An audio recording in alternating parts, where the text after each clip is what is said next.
Welcome to our channel. నమస్తే అండి. నమస్తే. ఆల్రెడీ మనం మాట్లాడుకుంటూనే ఉన్నాం, కూటమి ప్రభుత్వం వచ్చిన తర్వాత వైసీపీ పార్టీ ఖాళీ అయిపోతుంది అని అయితే మనకు తెలుస్తోంది. ఎందుకంటే అక్కడ ఉన్న పార్టీ నేతలంతా కూడా, కార్యకర్తలు ఎవరైనా ఉన్నారు, మొత్తం వాళ్ళందరూ కూడా బయటకు వచ్చిన వైనం అయితే మనకు కనిపిస్తూ ఉంది.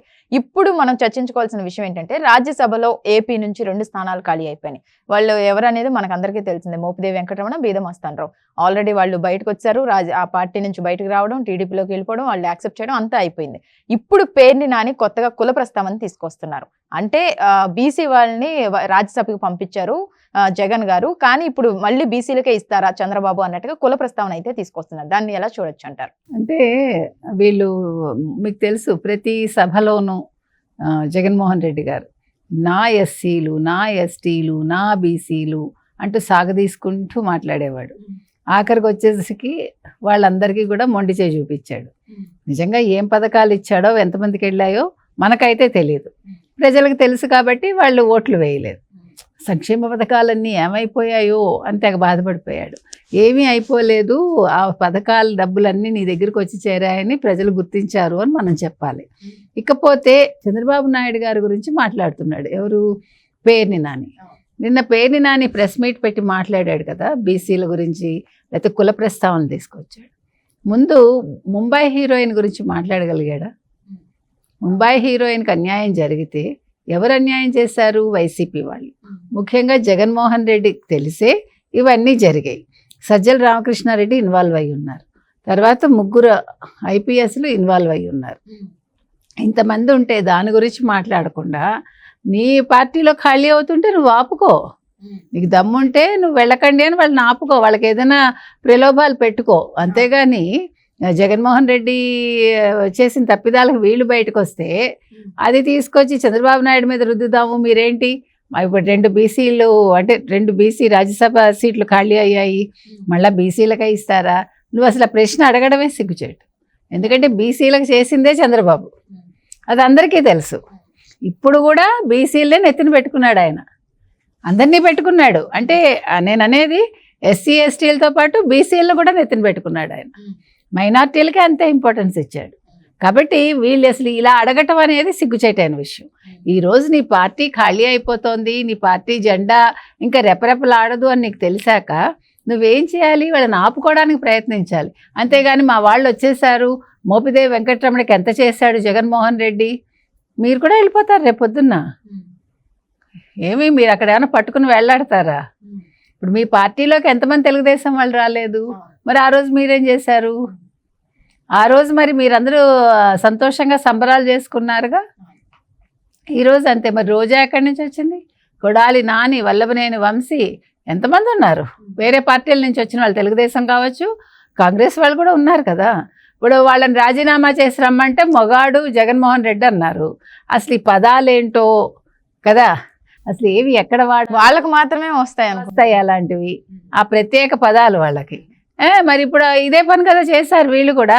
వీళ్ళు పార్టీ సభ్యత్వాన్ని కూడా రాజీనామా చేసే వచ్చారు. చంద్రబాబు నాయుడు ఇస్తారా ఇవ్వరా నీకెందుకు బాధ? అది వాళ్ళ పార్టీ విషయం, అది అంతర్గత విషయం, అది నీకు సంబంధం లేదు. ఇప్పుడు ఒక్క రాజ్యసభ సీటుకి వాళ్ళు పోటీ చేయలేరు వైసీపీ వాళ్ళు. మొత్తం అందరూ వెనక్కి వెళ్ళిపోతున్నారు. ఇప్పుడు ఇంకా 5 రెడీగా ఉన్నారు ఎమ్మెల్యేలు. పిల్లి సుభాష్ చంద్రబోస్ మాత్రం గోపీలాగానే ఉన్నాడు. నిన్న వెళ్ళిపోతాడని వచ్చింది, కాదు నేను ఎట్టి బస్సులను పార్టీని వేయడనని అంటున్నాడు. సో ఇప్పుడు ఏది జరిగినా ఏమైనా నష్టం వైసీపీకి కానీ తెలుగుదేశానికి కాదు.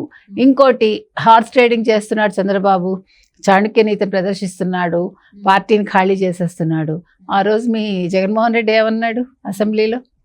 ఒక్క 5 లాక్కుంటే నీ పరిస్థితి ఏంటని అడిగాడు. లాక్కోవాల్సింది ఎవడొద్దన్నాడు? ఇప్పుడు ఒక్కడైనా ఆయన ఒంటరిగా పోరాడగలడు. ఎవరు? చంద్రబాబు నాయుడు. 10 మంది ఉన్నా పోరాడగలడు, 100 మంది ఉన్నా పోరాడతాడు. నువ్వు అలా కాదు కదా. నువ్వు అసలు అసెంబ్లీకే రావు, నువ్వు శ్వేతపత్రాలకు సమాధానం ఇవ్వవు, దేనికి ఇవ్వవు. ఎవడైనా చచ్చిపోతాడో, లేకపోతే చచ్చిపోయాడో, లేకపోతే దెబ్బ తగిలిందో అంటే వచ్చేస్తావు, ఎంత ఖర్చు అయినా పెట్టుకుని వస్తావు. లేదు, మొన్న పిన్నెల్లి జైల్లో ఉన్నప్పుడు పిన్నెల్లి లాంటి వాళ్ళు జైలుకి వెళ్తే వెళ్ళి పరామర్శిస్తావు లక్షలు పెట్టుకుని. ఎందుకు చెప్తున్నావంటే ఇవాళ ఏం జరిగింది? నీ పార్టీ ఖాళీ అవుతుంది, దానికి చంద్రబాబుకి ఏంటి అవసరం? ఇప్పుడు 164 మంది ఉన్నారు వాళ్ళు కూటమి, 138 సాలిడ్గా ఉన్నాయి తెలుగుదేశానికి. ఆయన కొనాల్సిన పని ఏంటి? వాళ్ళు వస్తామని వాళ్ళు వస్తున్నారు. వాళ్ళు వస్తుంటే వాళ్ళని చూశాక నిజంగా వీళ్ళు మంచి వాళ్ళ కాదా ఆయన దాని గురించి పార్టీ క్యాబినెట్లో చర్చించుకున్నాక సరే అయితే మీరు మీ పదవులు వదులుకోండి, పార్టీ సభ్యత్వం వదులుకోండి అని చెప్తున్నారు. నేను పదవి ఇస్తాను, ఆయన ఏం ఆశపెట్టి తీసుకురావట్లేదుగా. అది ఆయన ఆశ పెట్టేసి పోని ఇవ్వకపోతే మీరు మాట్లాడాలి. అది అసలు మీకు సంబంధం లేని విషయం. పారిపోయే వాళ్ళని పట్టుకోవడానికి ప్రయత్నించండి. లేదు వాళ్ళు మీ అవినీతికి భయపడి వాళ్ళు పారిపోతుంటే మిమ్మల్ని మీరు ప్రూవ్ చేసుకోండి. కాదు అంటే ఇక్కడ ఒకటి మాట్లాడుకోవాల్సింది ఏంటంటే వైసీపీ నేతలు ఇన్ని ప్రగల్భాలు పలుకుతున్నారు, లేకపోతే ఏమీ లేనట్టు ఇలా కుల ప్రస్తావన తీసుకురావడము, లేకపోతే ఇందాక మీరు అన్నట్టు జగన్ మీ నుంచి 5గురిని లాక్కుంటే మీ పని అయిపోతుంది అన్నట్టు ఇన్ని ప్రగల్భాలు పలుకుతున్నారు. కానీ పార్టీలోంచి వెళ్ళిపోయే వాళ్ళని మాత్రం వీళ్ళు ఎందుకు ఆపలేకపోతున్నారు?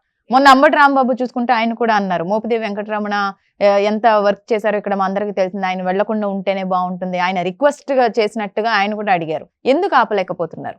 ఎందుకు ఆపలేకపోతున్నారంటే మోపిదేవి హర్ట్ అయ్యాడు.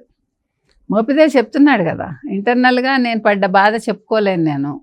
ఎందుకంటే ఇప్పుడు జగన్మోహన్ రెడ్డి వల్ల అవినీతి కేసుల్లో ఈయన వెళ్ళాడు, అక్రమార్జన కేసుల్లో. అదే చెప్తున్నాడు ఆయన. ఇద్దరు పక్కపక్కనే ఉన్నారు.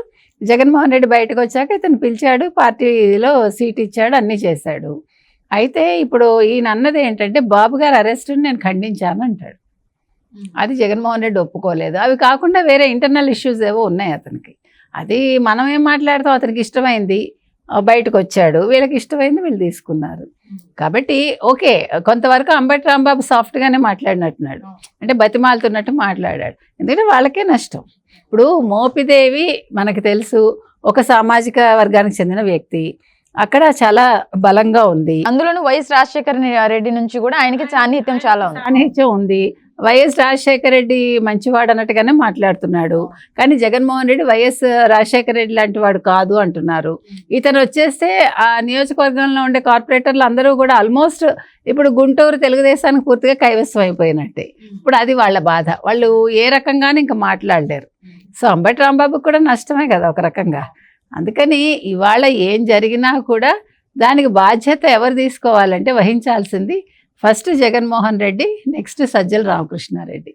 వాళ్ళు ఆ రోజు సజ్జల రామకృష్ణారెడ్డి అంత చక్రం తిప్పకపోతే వీళ్ళందరికీ యాక్సెస్ ఉంటే జగన్మోహన్ రెడ్డి తోటి అప్పుడు ఒక రకంగా ఉండేది. తర్వాత ఓడిపోయాక కూడా జగన్మోహన్ రెడ్డి ఎవరిని పిలిచి ప్రత్యేకంగా మాట్లాడలేదు. యాక్చువల్గా తెలివైన వాడైతే ఒక్కొక్కళ్ళని పిలిచి గెలిచినా ఓడినా ప్రతి ఎమ్మెల్యే తోటి, ప్రతి ఎంపీ తోటి, ప్రతి ఎమ్మెల్సీ తోటి ఇండివిజువల్గా మాట్లాడాలి. నెంబర్ 1. నెంబర్ 2, కార్యకర్తల్ని కలుస్తూ ఉండాలి.